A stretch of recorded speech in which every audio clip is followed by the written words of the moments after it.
You've referenced the word perfectionism a few times already in this short Mhm. conversation, and it's something I'd like to tap into a little bit more, because you've written on social media that perfectionism is anxiety masquerading as discipline. So what does that mean? Let's tap into that. Obviously, you have a bit of personal experience with Sure perfectionism that do. you've alluded to, but I think it's something that it's thrown about a lot. What does it actually mean? When is it just procrastinating and we're pretending that we're perfectionists as well? There's so many different layers to it. So what's your views on perfectionism? Sure. I see perfectionism as a self-shaming conversation that's an internal narrative that's always at work. And there's a difference between those of us that are like, oh, you know what, I really want to do a great job on this as a creative act, versus this had better be perfect or else. There's a subtext in perfectionism that we're going to lose something otherwise. This is why I say that it's anxiety, it's the fear of our inadequacy, and one expression of that fear of inadequacy is incredible amounts of discipline and straight A's and a very marketable way of occurring. It can also look like the paralysis, the procrastination. Like that's the other side of the coin. But the big difference to me is that if it's perfectionism, if it's driven by shame and fear, that's the distinctive factor. And fear of inadequacy, who is that fear from? Is it an internal fear, or it's such a tough question when someone points it out of, well, who are you actually scared of that opinion, or who is it? Because then when you start to unpack it, I imagine, you have a little look and a whole lot of, crap falls out of you. Like, oh, I didn't even know that memory was there. You know? Sure, That sure. but the fear of inadequacy is an interesting one, because who are we actually scared of letting down? Well, many of us have, as you had pointed out, the traumatic experiences, and oh, I'm performing for a father who's no longer looking in this way, or a teacher who shamed me once, and now I continue to shame myself just with that memory. That there can be these external sources that are sort of the audience, but when we break all that down, we discover that we're really the audience. That the standard and shame is really ours, that even if someone else had shamed us and we're still holding on to that, again, we are the ones replaying that narrative. We are the ones responsible for our fear of not enoughness. Not that others didn't participate in that, but that we're still waving that flag. So ultimately, the audience is us. It's our shame. That's what actually has to be healed. And one of the big differences between working as a therapist versus working as a coach is if I had a client coming in with perfectionism, we would go down the rabbit hole of where did this come from? Where did this train of thought, this belief system, who built this? All we'd get is then a very sophisticated understanding of why you're a perfectionist. What I like about the coaching conversation is that I get to be more directive in how we're doing it differently. Let's break down what's the mechanics that go into your perfectionism, the repetitive narrative of thought that you listen to like it's the truth. Let's start changing your relationship to those thoughts. And that's a more directive, disruptive conversation. I have to actually say, hey, this thought isn't credible. And we've already established that it's not credible. And so then there's a bet being made, whether it's a bet on our relationship and what I'm saying, or a bet on yourself that you're actually enough, or a bet that this noise driven by shame and fear isn't the total truth here. But there's a way of working to change our relationship to it. So you don't have necessarily a more detailed understanding of why you're a perfectionist. Plenty of people can write a dissertation on how they got that way. I'm really interested in how we transform that pattern.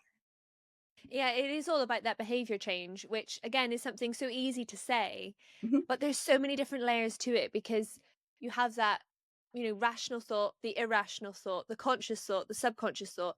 Then you have that internal dialogue, which could have been going on for a long old time. And Mhm. then you need to change that, because not only do we need to know what you're saying there, is this actually a thought with some merit that actually has some grounds, or Right. actually is it something that is completely fabricated in our own minds, or it's just not credible, it's just not nice, it's just not fair. But then we Mhm. can think that, but then there's actually like getting that thought through all the layers in our brain of behavior change, and depending, I guess, on how severe some people's perfectionism, if we Mhm. zoom in on perfectionism traits can be, and what they suffer from, then it's a lot of layers to get through, because you need to prove that to yourself. And I think the irrational brain is such a hard thing to prove anything to, because you need a lot of fact and you need a lot of different angles, because it's quite clever as well, because it Mhm. it works in different ways and comes up with different scenarios and says, "Oh, but whoa, what if that person would think about that?" So how do you approach the irrational brain? Because, Yeah. there's a rational brain of we get that. You might say, "Well, this isn't actually a thought that's helpful, da da da." And we go, "Yeah, yeah, yeah, I get that." But it doesn't just click like that, unfortunately. Absolutely not. Absolutely not. And this is a great question, because there does appear to be a logic to it. Like, well, wait, I can make the case for why I'm a horrible person, or why this is inadequate, or why this person is so much better. But one of the first step to getting out of prison is agreeing that you're in prison, right? We can't get out if we think we're free. So what you're describing is the process of agreeing that we're in prison, agreeing that the perfectionism isn't actually saving us from anything. It's actually causing more problems than it creates.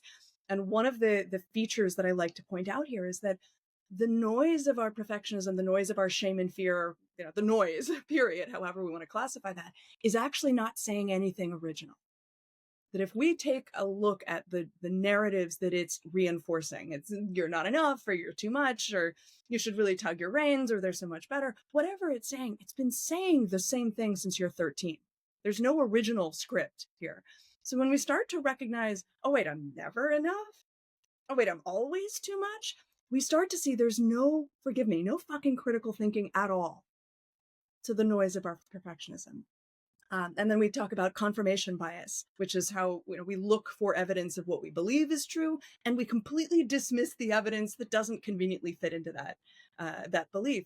And then we start looking for the desire to be wrong about it.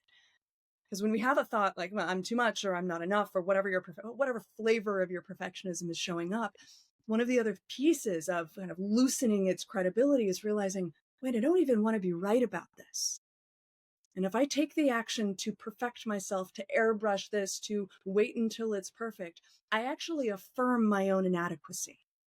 And I want to be wrong about that. And that's a shift that can take some time. It can feel very irresponsible for people to be willing to bet against their perfectionism like that. But I think it's helpful to point out the structure of thought. This is why I say I like the mechanics of the mind rather than the content. Although the content will reveal the mechanics. When we see how often that thought comes up and how there is no intelligence to it, really, in every circumstance I'm having that thought, in every circumstance, in every comparison, I'm always less than, that's suspicious. Because if we really were thinking objectively, in some comparisons we'd be better than, some comparisons would be less than, some would be right in the middle. There'd be nuance. There'd be fluctuation in terms of the evidence we're seeing. So the fact that we only have the same evidence, just the same evidence that affirms the perfectionism, I like calling out the repetition in thought and then the lack of critical thinking there. That generally starts to move us into, oh wait, I'm in prison. Can I make a different bet here?